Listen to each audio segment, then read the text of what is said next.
Yo, what it do, guys? Mooky here, and I'm back with another part of What If Izuku Had a Keyblade. This is part 7, and it's been a while since I've done this series, if I'm going to be honest. I just wanted to make sure I did everything correctly, and I had to do a lot of makeup scripts for this What If, because I still don't want to completely deviate from the story of MHA after all. So, yeah. So, that said, let's get back into this, but with a small recap. With Izuku waking up back at the UA Infirmary, with Nejire and Recovery Girl welcoming him, as they give him a small recap on what he did during the USJ, as the League of Villains, Shigaraki and Kurogiri, learned out that Izuku is a Keyblade wielder, and that Gurren wants nothing to do with Izuku, because he doesn't want to deal with another Keyblade wielder. Soon after, Izuku wakes up from the internet, the USJ, and was given a rundown on what he did. Soon after, the Master of Masters gives him some advice, telling him that he needs to control his light by controlling his darkness within.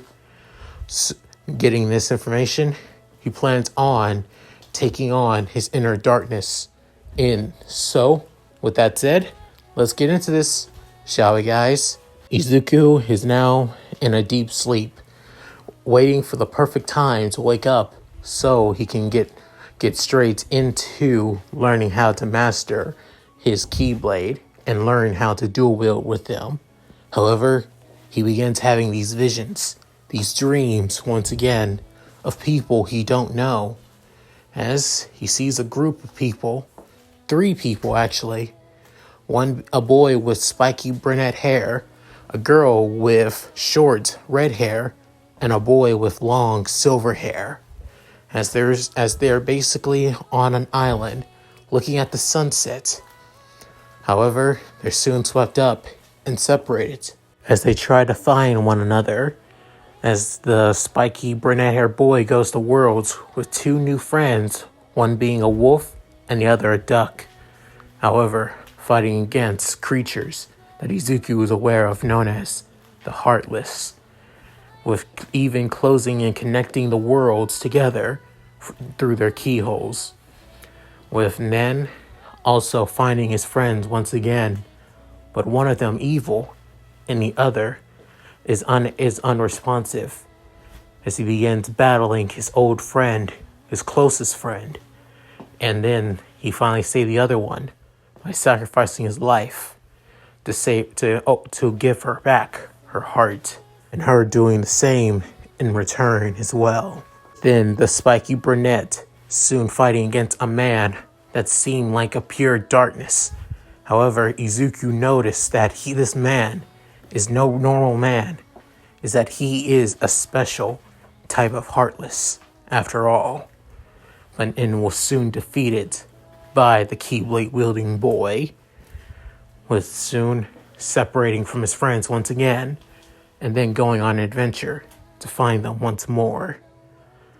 However, every time Izuku looks at this brunette-haired boy, he can't help but see nothing but a foggy haze before waking up once again. With soon Izuku wondering, what was that? At first, those visions, these dreams, they were so inconsistent at first, but now that one was clear.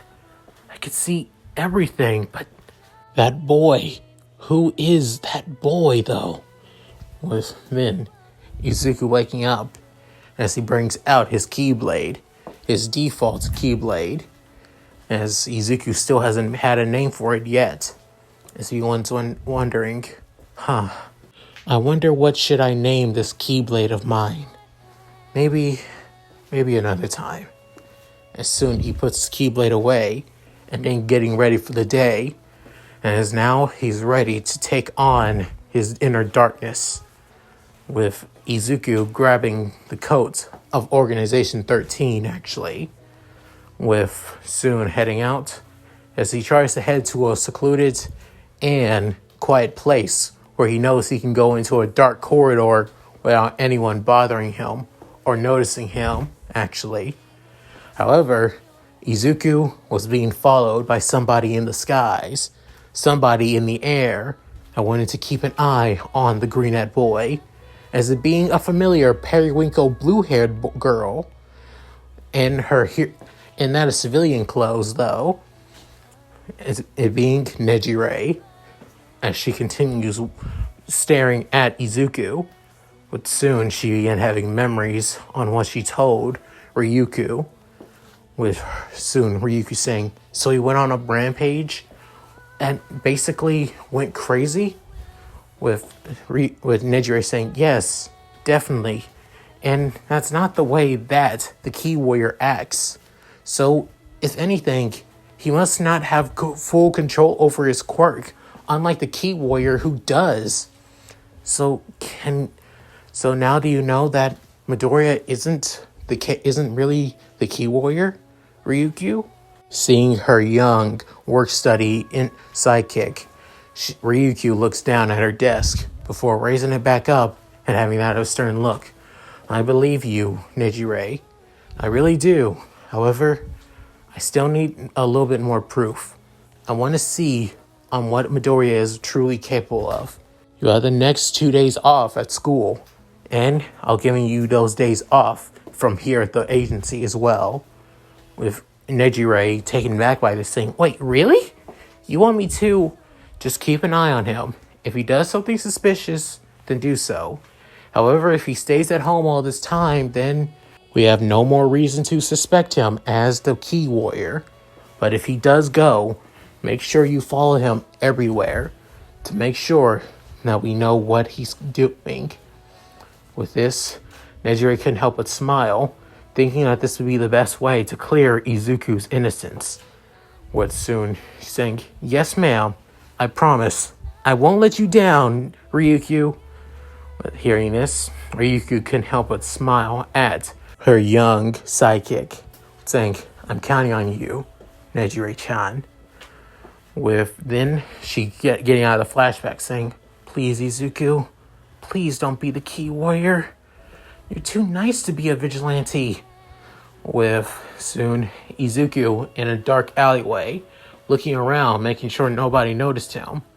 As he goes even deeper and deeper, little did he know, Nejire is also following him in the air. But as he goes deeper and deeper in a dark alleyways, she's starting to lose track of him.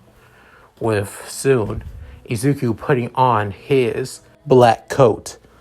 With then thinking, feels so weird. It's different from wearing a normal coat or jacket or even my own cloak. It feels somewhat secure, somewhat,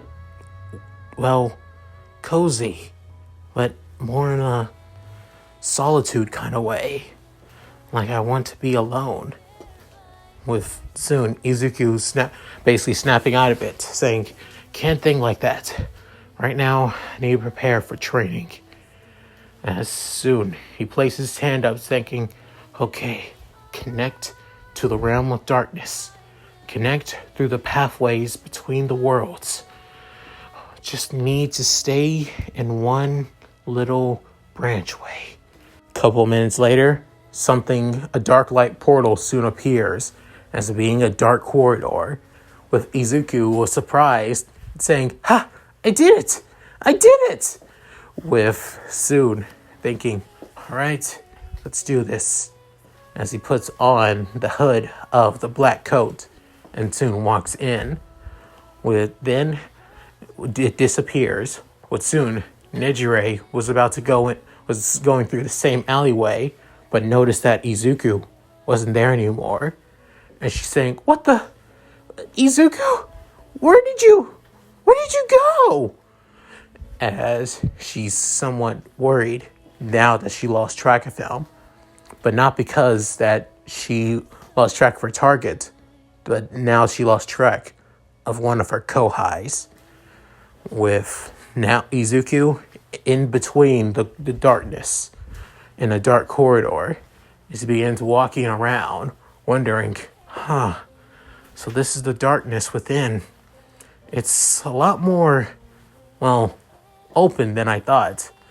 I expected this place to be a lot more, well, evil, to be honest. But, like Master said, both light and darkness are basically similar. One can't exist without the other. It's only those who use the darkness that are truly evil, and those who lurk in it as well. With that, Izuku is starting to be on his guard as he brings out one of his Keyblades, as it being his default Keyblade. With soon, something appears in front of Izuku as he prepares himself by getting in his fighting stance. Before then, the figure begins to materialize as it looks like that of a shadow version of Izuku. With Izuku's eyes begin widening, realizing, oh crap, this is my darkness. But soon, the figure also brings out a Keyblade, and then another Keyblade as well. As soon, he wields both Keyblades backhand style. Then he gets into that of a fighting stance. With soon Izuku saying, so he already has 2 Keyblades? Well then, I'll just got to give it my all as well.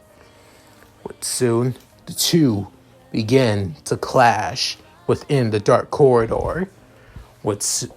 As they soon get into that of a deadlock, with Izuku having a hard time trying to get the upper hand due to his darkness having that of 2 Keyblades, with soon getting knocked back as he's trying to block multiple flurries attacks from his darkness's 2 Keyblades, as he begins spinning around, doing flurry and flurry of attack after attack, before backflipping back and then rushing straight at Izuku in that of a blinding blur, with Izuku having a hard time trying to catch the attack as he soon gets knocked back and then onto his knees.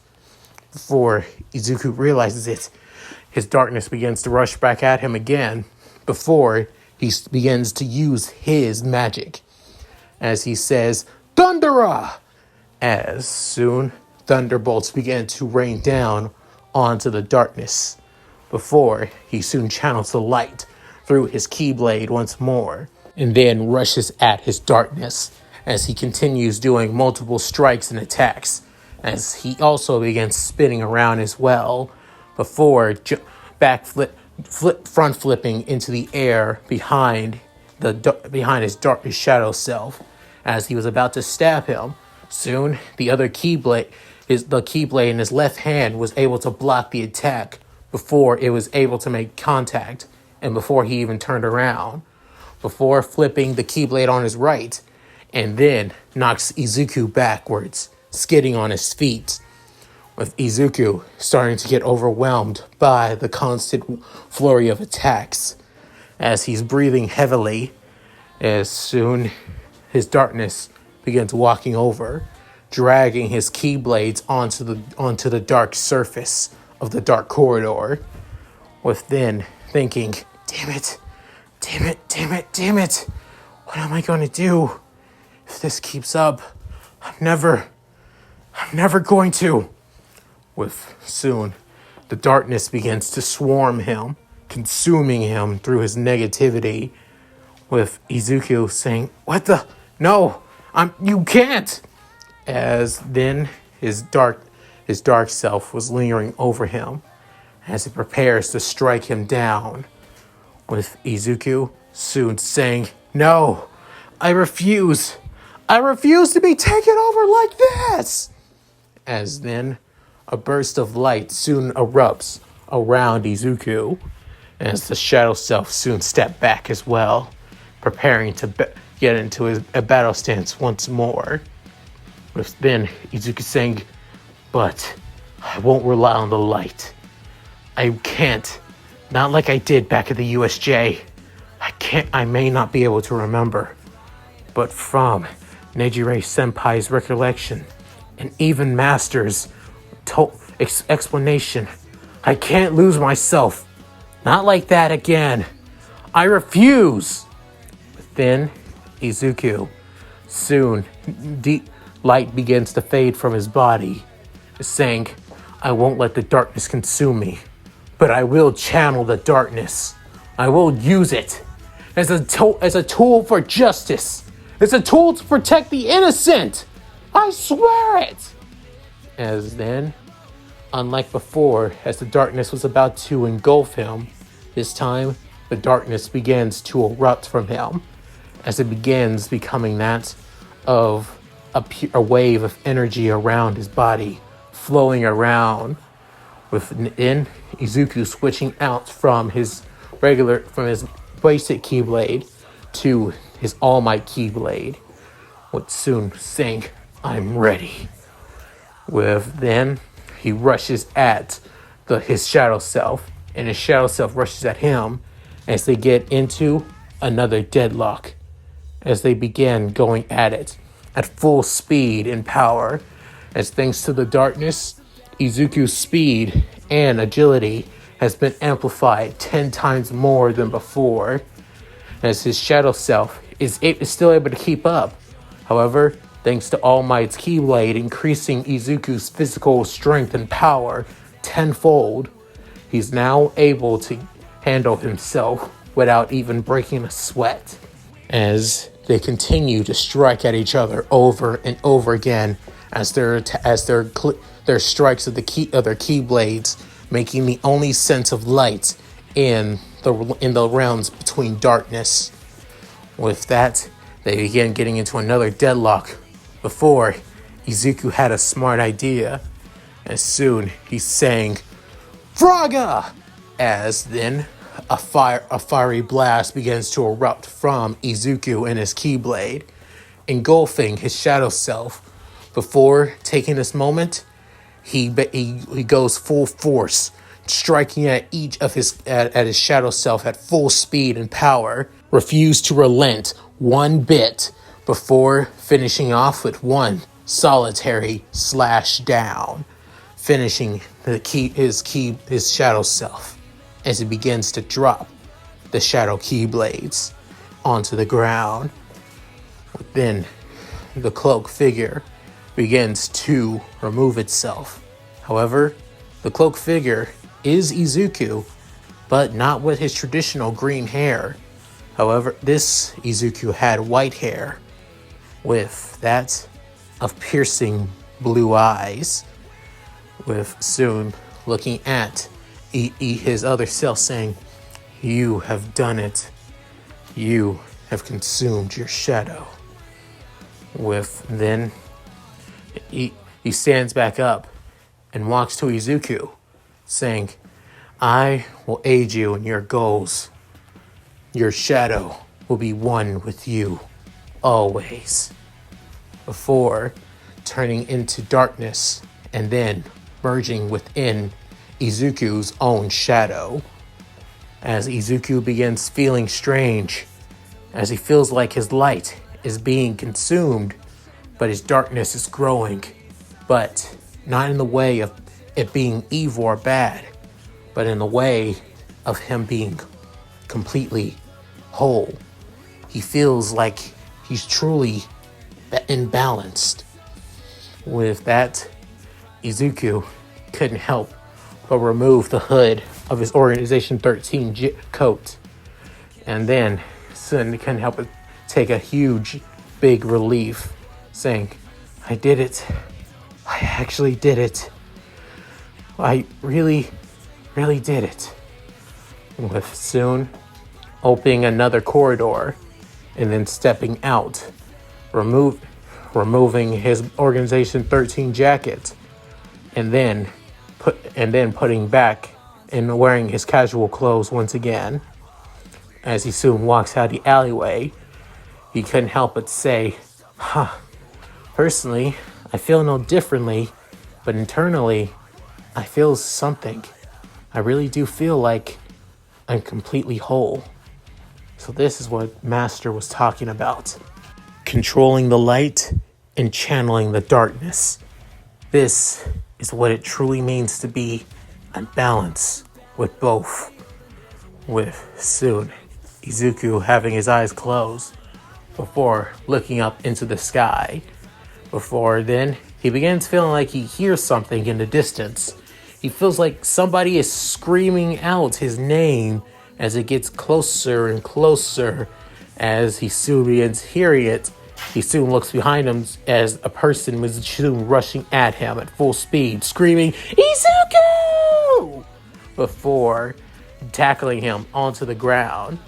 As soon he begins basically blacking out from the full force tackle, as he feels like his whole head is spinning. With soon the girl basically saying, "I was so worried about you. I was so scared. I couldn't find you. I was so worried that you were the key warrior." With soon Izuku getting out of the blacking out, saying, "Nejire senpai, you were worried about me? Wait, what is this about me being the key warrior?" With soon she realized what she just said and saying, "Oh crap." With then her basically getting off Izuku. With soon Izuku shaking his head and basically clenching his hand on his head, trying to hold over the massive headache he now has. With soon Izuku saying, "Please tell me what the hell is going on? And why the hell were you worried that I was the key warrior by any chance?" With soon Nejire feeling like she knew that she messed up, but decided to basically come clean, as she begins explaining that she's been on a mission to make sure that you weren't the key warrior, and if you were, and give information back to Ryukyu, who's been on this case of the vigilante, the key warrior, for several months now. Hearing this, Izuku hits himself in the head, but on the forehead. As soon Nejire sees this and kind of saying, "Oh, that's kind of justified. I mean, I would hate the fact of being a suspect in a vigilante case after all." With Izuku internally screaming out, "You idiot! You freaking idiot! Your job was to take care of Heartless and nobodies. Now you have almost one of the top 10 heroes coming after you. And worst part is now that you have your senpai getting involved in this. Good job, Izuku." With soon Izuku taking a deep breath and composing himself, saying, "Nejire senpai, I'm so sorry." With soon she's saying, "Why are you apologizing?" Saying, "I'm sorry for worrying you. Because of people being suspicious of me being the key warrior, you were forced into a predicament where you had to think of me, your own Kohai, as a suspect as well. For that, I am truly, truly sorry." With then she saying, "Wow, you were more worried about me than yourself. You thought you were causing trouble for me because you were suspected as the key warrior? Wow." If you were the key warrior, I doubt that he would care about anyone around him. And to be honest, I only thought that you were him because, well, you guys have similar green hair after all." With Izuku saying, "Crap, I figured as much." With saying, "But I shouldn't have expected that. You're a really good person and you really do care about people deeply, Izuku. So I'm basically going to say it 100%, no matter what Ryukyu says or even the teachers say, I really think that you are not the key warrior, and I stake my career as a hero on it." With then Izuku's eyes begin whining, saying, You shouldn't go that far." Saying, "No, I swear it. It's only right, after all." With then Izuku saying, "Oh crap, what have I done? What have I done to you, Nejire senpai?" With soon she's saying, "Hey, Izuku, why did you come through this alleyway though? I was tracking you, so..." With Izuku saying, "Oh, right. You may not know this, but I was actually meeting with a friend. He has that of a teleportation quirk, He hates it when he doesn't like using it in public because, well, he could get arrested. So we meet up in alleyways, and then we basically teleport to the location we want to go to keep things. It keeps things easier, so people won't notice. That's all. With soon, she's saying, "Oh, okay, that makes somewhat sense.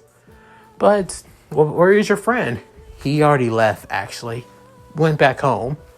With soon saying, "Oh, okay. Well, I hope take care, Izuku. I'm going to meet up with Ryukyu right now. See ya."